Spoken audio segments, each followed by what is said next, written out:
غیب میں خلوتوں میں اللہ سے ڈرتے ہیں، آنسو بہاتے ہیں، لوگوں سے چھپ کر نیک اعمال کرنے والے ہیں، اپنی نمازوں، اپنی عبادت اور تنہائیوں میں اللہ سے ڈر کر وہ سب کام کر رہے ہوتے ہیں۔ نبی صلی اللہ علیہ وآلہ وسلم نے فرمایا، جو اپنے نیک عمل کو مخفی رکھنے کی طاقت رکھتا ہو اسے چاہیے کہ وہ ایسا ہی کرے، یعنی جیسے صدقہ چھپا کر دینا، نوافل چھپ کر ادا کرنا یا ذکر کرنا۔ نبی صلی اللہ علیہ وآلہ وسلم نے فرمایا، 7 طرح کے لوگوں کو اللہ اس دن اپنے سائے میں جگہ دے گا جس دن اس کے سائے کے علاوہ کوئی سایہ نہیں ہوگا۔ ان میں سے ایک شخص وہ ہوگا جس نے صدقہ دیا مگر اتنا چھپا کر دیا کہ بائیں ہاتھ کو بھی خبر نہیں ہوئی کہ اس کے دائیں ہاتھ میں کیا دیا۔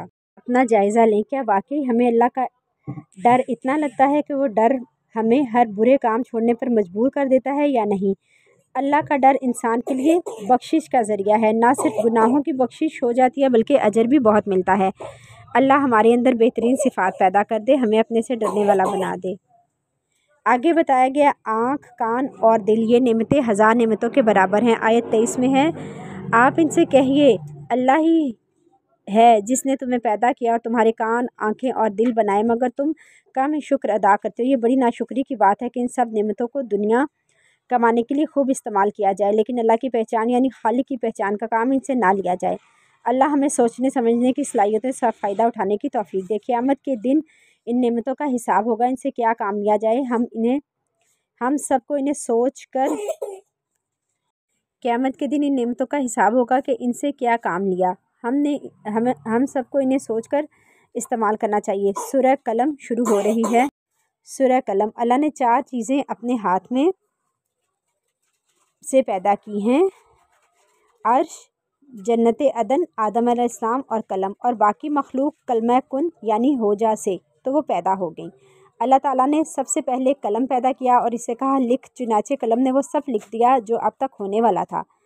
نبی صلی اللہ علیہ وآلہ وسلم پر جب پہلی وحی نازل ہوئی تو آپ صلی اللہ علیہ وآلہ وسلم غار حرا سے گھبرائے ہوئے گھر آئے تو مشرکین مکہ نے مشہور کر دیا کہ آپ صلی اللہ علیہ وآلہ وسلم پر کسی جن کا سایہ ہو گیا ہے اور معاذ اللہ آپ صلی اللہ علیہ وآلہ وسلم مجنون ہیں۔ تو یہاں تسلی دی گئی۔ ان آیات میں اللہ قلم کی قسم کھا کر فرما رہا ہے، آیت نمبر 1، نون والقلم وما یسطرون ما انت بنعمت ربک بمجنون۔ اس کا ترجمہ ہے، نون قسم ہے قلم کی اور اس کی جو کاتبان وحی لکھتے ہیں کہ آپ اللہ کے فضل سے دیوانہ نہیں، اور آپ صلی اللہ علیہ وآلہ وسلم کے اخلاق کی تعریف بیان کی گئی ہے۔ آیت نمبر 4، وَإِنَّكَ لَعَلَىٰ خُلُقٍ عَظِيمٍ۔ ترجمہ، اور آپ یقیناً اخلاق کے بڑے بلند مرتبے پر ہیں۔ حقیقت یہ ہے کہ دین کا کام اور دین کو صحیح فائدہ وہی لوگ پہنچا سکتے ہیں جو اخلاق کے اعلیٰ مرتبے پر فائز ہوں، کیونکہ دین اخلاق سے پھیلتا ہے۔ جن لوگوں کا اخلاق اچھا نہیں ہوتا وہ کام خراب کر دیتے ہیں اور دین کو فائدے کے بجائے نقصان دیتے ہیں۔ نبی صلی اللہ علیہ وآلہ وسلم کا اخلاق کیا تھا؟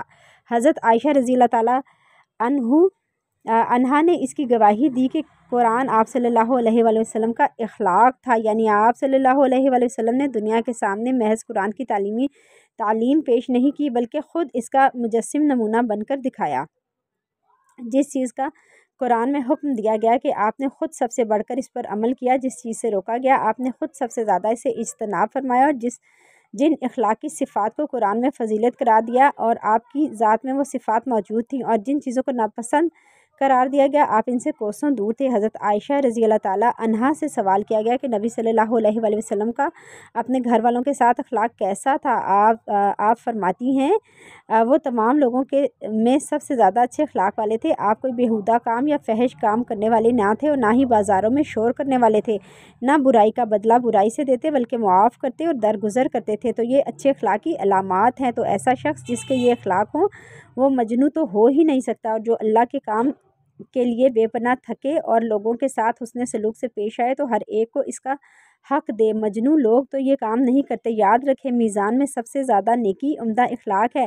اللہ ہم سب کو اچھے اخلاق عطا فرمائے تاکہ ہمارے ارد گرد رہنے والے لوگوں کی زندگیاں حرام نہ ہوں، کیونکہ جب کوئی بد اخلاق ہوتا ہے تو اس کے متعلقین لواحقین سبھی بہت متاثر ہو جاتے ہیں۔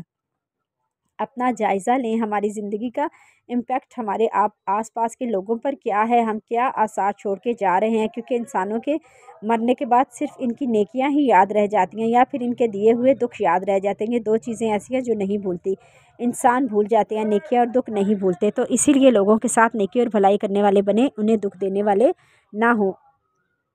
آیت نمبر 11 میں ہے، ایک طرف نبی صلی اللہ علیہ وآلہ وسلم کا کردار ہے اور دوسری طرف آپ صلی اللہ علیہ وآلہ وسلم کے مخالفین کا کردار ہے۔ آپ صلی اللہ علیہ وآلہ وسلم کے دشمن کا اخلاق ہے جو انتہائی بد اخلاق ہے، اور ایک مخصوص شخصیت کی نقشہ کشی کی گئی ہے۔ اس کی بد اخلاقی کی یہاں تفصیل بتائی گئی ہے۔ وہ شخص بہت زیادہ جھوٹی قسمیں کھانے والا، طعنے دینے والا، لگائی بجھائی کرنے والا، خیر کے کاموں کا دشمن، حد سے گزرنے والا، گمراہی پر اڑنے والا بدترین مجرم ہے۔ اللہ نے اسے مال و بیٹوں سے نوازا جس کی بنا پر اتراتا اور تکبر کرتا ہے، اللہ کی آیات سن کر انہیں پچھلوں کے قصے اور کہانیاں قرار دیتا ہے۔ ان قریب اللہ اس کی جھوٹی عزت نفس کو خاک میں ملا کر رکھے گا۔ چغل خور کے بارے میں حدیث میں آتا ہے جنت میں داخل نہیں ہوگا۔ نبی صلی اللہ علیہ وآلہ وسلم نے فرمایا، تمہیں اہل جہنم کے متعلق نہ بتاؤں؟ فرمایا، ہر اکھڑ مزاج، کینہ پرور اور متکبر۔ اکھڑ مزاج کا مطلب ہے کہ ذرا سی بات پر کریں تو فوراً آپ پر برس پڑے، چھوٹی سی بات پر اس کا غصہ ہو جائے، بد تہذیبی سے بات کرے اور بد اخلاقی سے بات کرے۔ سب کچھ بتا دیا تاکہ ہم اپنا جائزہ لے سکیں کہ ہم کس کیٹیگری میں ہیں۔ ہم اللہ کی محبوب بندوں کی کیٹیگری میں ہیں یا بد اخلاق جو بدتمیز قسم کے لوگ ہیں۔ ہمیں اپنے اخلاق پر توجہ دینی ہوگی۔ اللہ ہمیں تمام بری بیماریوں سے اور عادتوں سے دور کرے۔ اب آیت 17 سے 32 میں باغ والے کا قصہ آ رہا ہے، یعنی یہاں ایک قصہ بتا کر کچھ سبق دیا جا رہا ہے کہ مکہ والوں کی آزمائش ہو رہی ہے، اس طرح جیسے باغ والوں کی آزمائش ہوئی تھی۔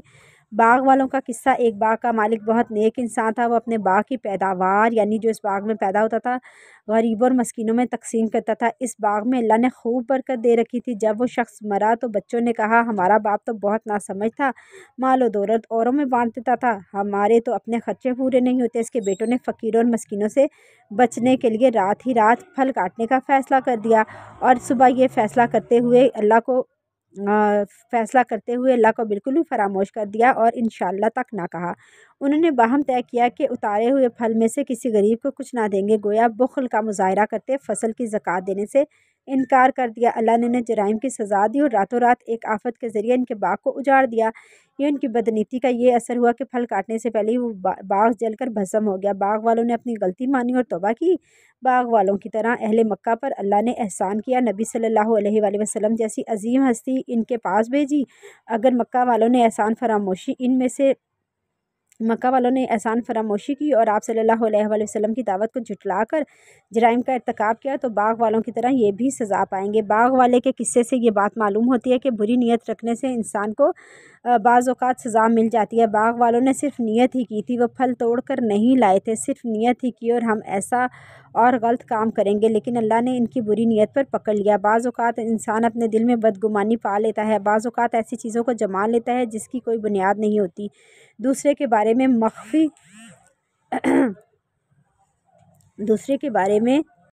منفی سوچ پیدا کر کے اسی پر اپنے عمل اور رویے کو قائم کر لیتا ہے، تو اس سے بھی بچنا چاہیے کیونکہ اس سے بھی زندگی میں مشکلات پیدا ہو سکتی ہیں۔ دوسری اہم بات یہاں یہ ہے کہ جب ان کے باغ کو نقصان ہوا تو انہوں نے دیکھا تو اپنی غلطی مان گئی۔ یہ ان کی اچھی خوبی تھی۔ ایک مومن کے اندر یہ خوبی ہونی چاہیے کہ اللہ ہم آپ سے ناراض نہیں،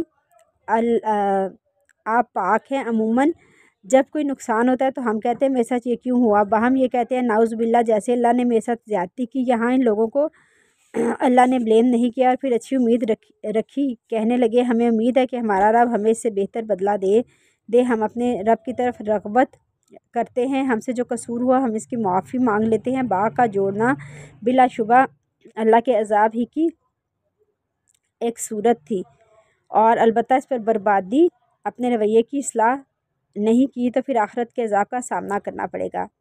آگے آیت 42 اور 43 میں ہے، جان بوجھ کر نماز نہ پڑھنے والوں کو اور سجدہ نہ کرنے والوں کو ان کے لیے بات آ رہی ہے جس دن، اس کا ترجمہ ہے جس دن پنڈلی کھول دی جائے گی اور انہیں سجدہ کرنے کو بلایا جائے گا تو یہ سجدہ نہ کر سکیں گے، ان کی نگاہیں جھکی ہوں گی اور وہ ان پر ذلت چھائی ہوگی۔ وہ دنیا میں سجدہ کی طرف بلائے جاتے تھے، اس وقت وہ صحیح سالم تھے۔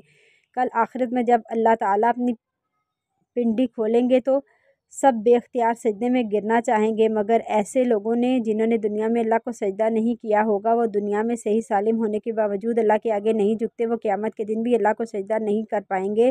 یہ سب سے بڑی ذلت ہوگی، دنیا میں سجدہ نہ کرنے کی بھیانک سزا ہوگی۔ اس طرح جو لوگ دکھاوے کے سجدے کرتے ہیں، دکھاوے کی نمازیں، جب کوئی آ جائے تو زیادہ اچھی نماز پڑھنے لگ جاتے ہیں، وہ بھی قیامت کے دن سجدہ نہیں کر سکیں گے۔ بخاری شریف کی حدیث ہے، نبی صلی اللہ علیہ وآلہ وسلم نے فرمایا، ہمارا رب قیامت کے دن اپنی پنڈلی کھولے گا، اس وقت ہر مومن مرد عورت اس کے لیے سجدے میں گر پڑیں گے، صرف وہ باقی رہ جائیں گے جو دنیا میں دکھاوے اور ناموری کے لیے سجدہ کرتے تھے۔ جب وہ سجدہ کرنا چاہیں گی تو ان کی پیٹھ تختہ ہو جائے گی۔ کتنا بھیانک انجام ہونے والا ہے بے نمازیوں کا، اور کتنی ذلت اور عذاب ہے اور شرمندگی قیامت کے دن۔ یاد رکھیں، سجدے کر سکنا، سجدے کے قابل ہونا، یہ بھی اللہ کی نعمت ہے۔ اس پر شکر گزار ہوں کہ اللہ نے میرے اعضاء صحیح سلامت رکھے ہیں، میں نیچے جھک سکتی ہوں، میں نیچے اتر کے بیٹھ سکتی ہوں، زمین پر پیشانی رکھ سکتی ہوں، کیونکہ بہت سے لوگ ایسے ہیں کہ جو اس نعمت کو ترستے ہیں۔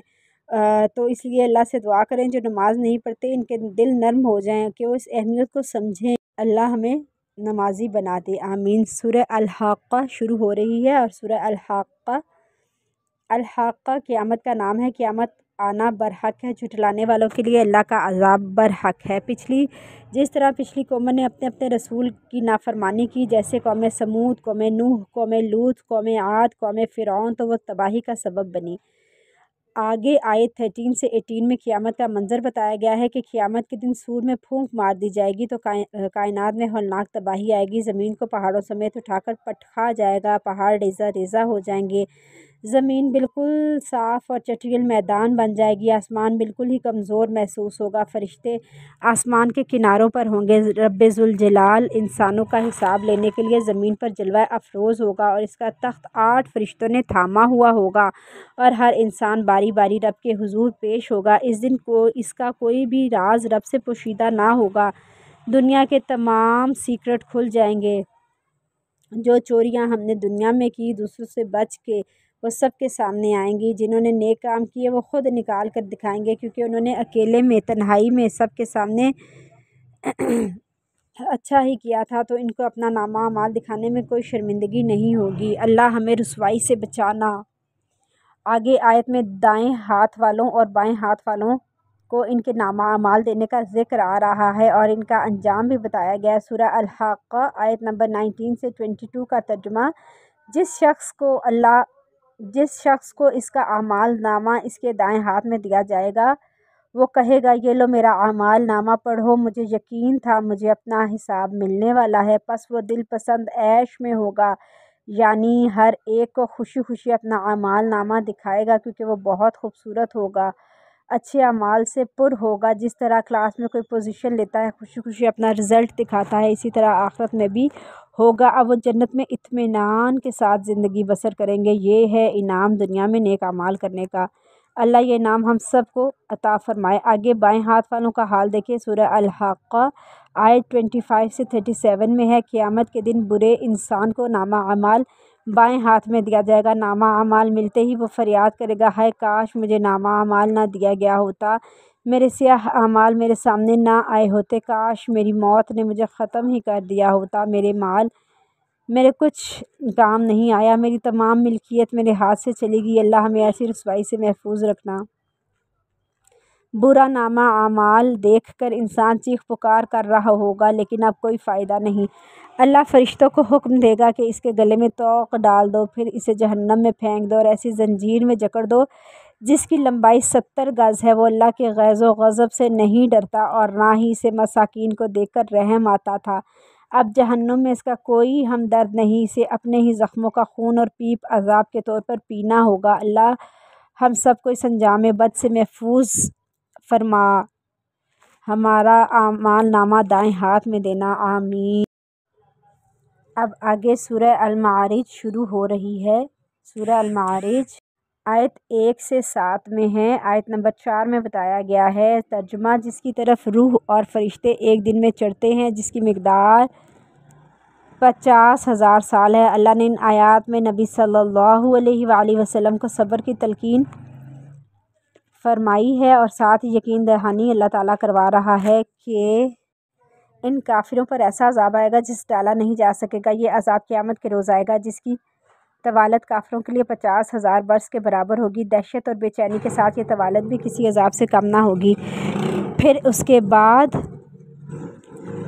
انہیں جہنم کے عذاب، ہولناک عذاب سے دوچار کر دیا جائے گا۔ آگے آیات 8 سے 14 میں بتایا گیا ہے کہ قیامت کے دن کوئی کام نہیں آئے گا۔ یہ آیات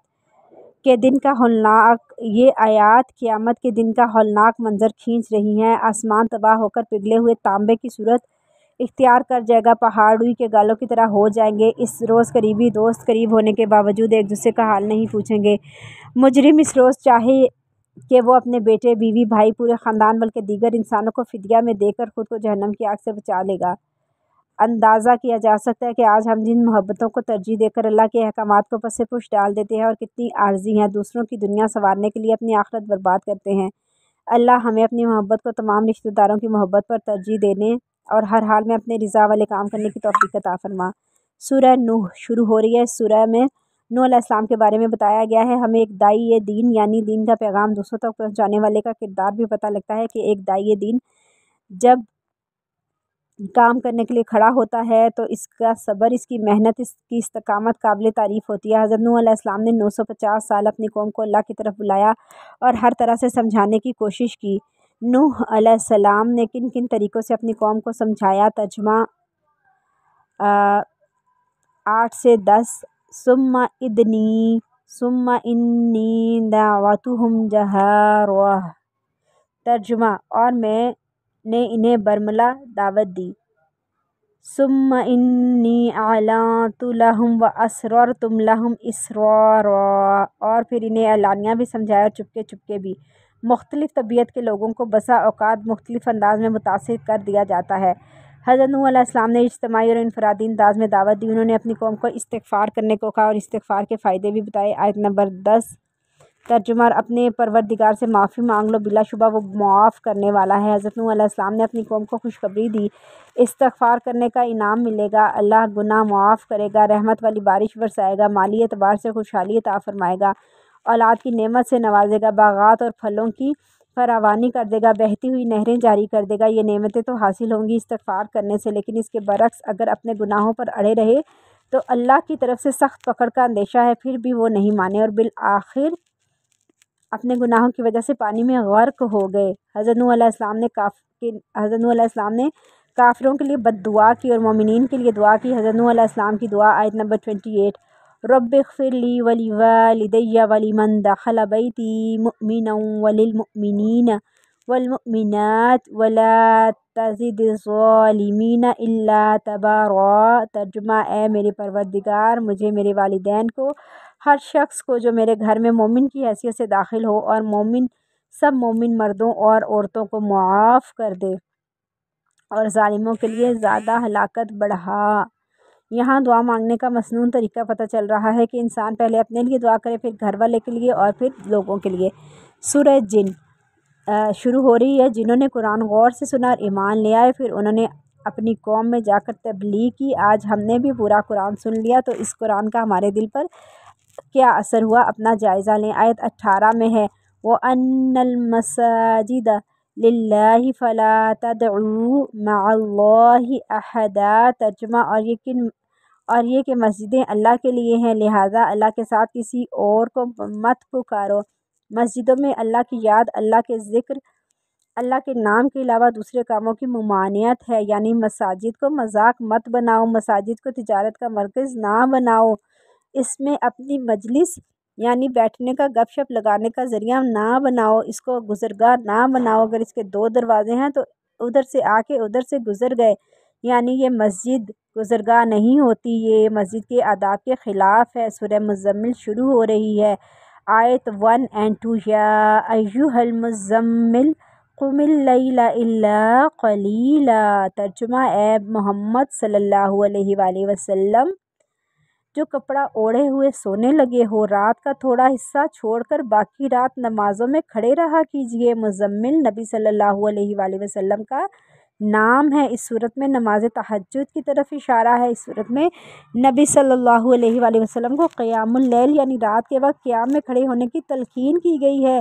انسان جب داعی دین کی طرف دعوت کے لیے کھڑا ہوتا ہے تو اس کے اندر روحانی طاقت کے لیے قیام اللیل بہت ضروری ہے۔ فرض نمازوں کے بعد سب سے افضل نماز رات کا قیام ہے۔ آیت 4 میں آتا ہے وَرَتِّلِ الْقُرْآنَ تَرْتِیلًا، ترجمہ، اور قرآن کو خوب ٹھہر ٹھہر کر پڑھا کیجیے۔ ترتیل سے مراد ٹھہر ٹھہر کر، لمبا کر کے، حرکات کو نمایاں کر کے، حروف کو واضح کر کے پڑھنا، کیونکہ ترتیل کے ساتھ جب پڑھا جاتا ہے تو غور و فکر میں مدد ملتی ہے۔ آگے آیت 17 میں قیامت کے دن کی دہشت بتائی گئی ہے۔ قیامت کا دن اتنا بھاری ہوگا کہ اس کی دین کی فکر میں ہولناکیوں سے بچے بھی بوڑھے ہو جائیں گے۔ اس دن کی فکر میں ہولناکیوں سے بچے بھی بوڑھے ہو جائیں گے۔ اللہ ہمیں قیامت کے دن کی ہولناکیوں سے محفوظ فرمانا۔ سورہ مدثر، مدثر بھی نبی صلی اللہ علیہ وآلہ وسلم کا نام ہے۔ اس صورت میں بھی سورہ مزمل سے ملتے جلتے مضامین ہیں۔ اس صورت میں نبی صلی اللہ علیہ وآلہ وسلم کو ذمہ داری سے آگاہ کیا جا رہا ہے۔ آیت 2 سے 5 ترجمہ، اٹھیے اور لوگوں کو برے انجام سے ڈرائیے اور اپنے پروردگار کی بڑائی بیان کیجیے اور اپنے کپڑے پاک صاف رکھیے اور گندگی سے دور رہیے۔ یہاں ایک داعی دین یعنی دین کا پیغام پہنچانے والے کا کردار معلوم ہو رہا ہے۔ اپنی باطنی صفائی کے ساتھ ساتھ اپنی ظاہری صفائی کا بھی خیال رکھتا ہے۔ آیت 4 میں جہنم میں لے جانے والے 4 اعمال کا بتایا گیا ہے۔ جنت والے جہنم والوں سے پوچھیں گے۔ سورہ مدثر آیت 42 سے 46 ترجمہ، تمہیں کیا چیز دوزخ میں لے گئی؟ وہ کہیں گے ہم نماز ادا نہیں کرتے تھے، نہ ہم مسکینوں کو کھانا کھلاتے تھے اور بیہودہ شکوک و شبہ پیدا کرنے والوں کے ساتھ ہم بھی لگے رہتے تھے اور روز جزا کو جھٹلایا کرتے تھے۔ سورہ قیامہ شروع ہو رہی ہے۔ سورہ میں قیامت کا منظر بتایا گیا۔ آیت 2 میں نفس لوامہ کی قسم کھا کر آگے بات کی گئی ہے۔ آیت نمبر 2 وَلَا أُقْسِمُ بِالنَّفْسِ اللَّوَّامَةِ، ترجمہ، اور میں ملامت کرنے والے نفس کی قسم کھاتا ہوں کہ قیامت آ کے رہے گی۔ قیامت ایسی یقینی شے ہے کہ اللہ اس کی قسم کھا رہا ہے، پھر اللہ اس ضمیر کو گواہ کے طور پر پیش کر رہا ہے جو ہر نیکی پر انسان کو مسرت کی کیفیت دیتا ہے، ہر بدی پر پشیمانی کی۔ نفس لوامہ کیا ہوتا ہے؟ نفس کی 3 اقسام ہیں۔ پہلی قسم نفس امارہ، اس کا ذکر پارہ 13 کی پہلی آیت میں آیا، وہ ہمارا نفس ہے جو ہمیں برائی پر اکساتا ہے۔ دوسری نفس لوامہ، اس کا ذکر اس سورہ میں ذکر ہے، یہ وہ نفس ہے جو برائی سے روکتا ہے، برا عمل ہونے پر ہمیں ملامت کرتا ہے، اس کو ضمیر بھی کہتے ہیں۔ تیسری قسم نفس مطمئنہ، اس کا ذکر پارہ 30 کی سورہ فجر میں آئے گا، جو توبہ کرنے پر مطمئن ہوتا ہے، نیکی اور بھلائی کے کام کر کے خوشی اور اطمینان محسوس کرتا ہے۔ آگے آیت 26 سے 30 میں انسان کی موت کا منظر بتایا گیا ہے۔ انسان پر جب موت کی کیفیت طاری ہو جاتی ہے تو اس میں انسان کی جان جب حلق کے قریب اٹک جاتی ہے، انسان شدید اذیت سے دوچار ہوتا ہے، قرابت داروں پر انتہائی مایوسی طاری ہو جاتی ہے، دوائیں کارگر نہیں رہتی، کسی کے عالم کو پکارا جاتا ہے، کوئی جھاڑ پھونک کرنے والا جو مرنے والے کو بچا لے، مرنا والا جان چکا ہوتا ہے، دنیا سے جدائی کا وقت آ چکا ہے، پنڈلی سے پنڈلی لپٹ جاتی ہے اور انسان اپنے خالق کے حقیقی سے جا ملتا ہے۔ اللہ ہماری موت کی سختیوں کو آسان کرنا۔ سورہ دہر، اس کا دوسرا نام سورہ الانسان ہے۔ آیت 11 سے 22 میں جنت کی نعمتیں بتائی گئی ہیں جو شکر گزاری کی روش اختیار کرنے والوں کو عطا کی جائیں گی۔ اللہ ہم سب مسلمانوں کو جنت الفردوس میں داخل کرنا۔ آیت نمبر 23 اِنَّا نَحْنُ نَزَّلْنَا عَلَيْكَ الْقُرْآنَ تَنزِيلًا، ترجمہ، اے نبی صلی اللہ علیہ وآلہ وسلم، ہم ہی نے قرآن تھوڑا تھوڑا کر کے آپ پر نازل کیا۔ یہ آیات ایسے پس منظر میں نازل ہوئیں جب مشرکین کی مخالفت عروج پر تھی، وہ نبی صلی اللہ علیہ وآلہ وسلم کو راہ حق سے ہٹانے کے لیے شدید دباؤ ڈال رہے تھے۔ اے نبی صلی اللہ علیہ وآلہ وسلم، ہم نے آپ کے حوصلے اور قلب کو مضبوطی دینے کے لیے قرآن آہستہ آہستہ نازل کیا تاکہ کسی سوال کا فوری جواب، کسی اعتراض کا بروقت ازالہ، کسی تکلیف پر دل جوئی اور حق کی خاطر قربانی اور احسان پر تحسین نازل کر دی جائے۔ سورہ مرسلات شروع ہو رہی ہے۔ یہ وہ آخری سورت ہے جو نبی صلی اللہ علیہ وآلہ وسلم نے وفات سے پہلے مغرب کی نماز میں پڑھی۔ اس سورت میں جہنم کا تذکرہ ہے۔ اللہ ہمیں جہنم میں نہیں ڈالنا، جہنم کے عذاب سے بچانا، آمین۔ اس سورت میں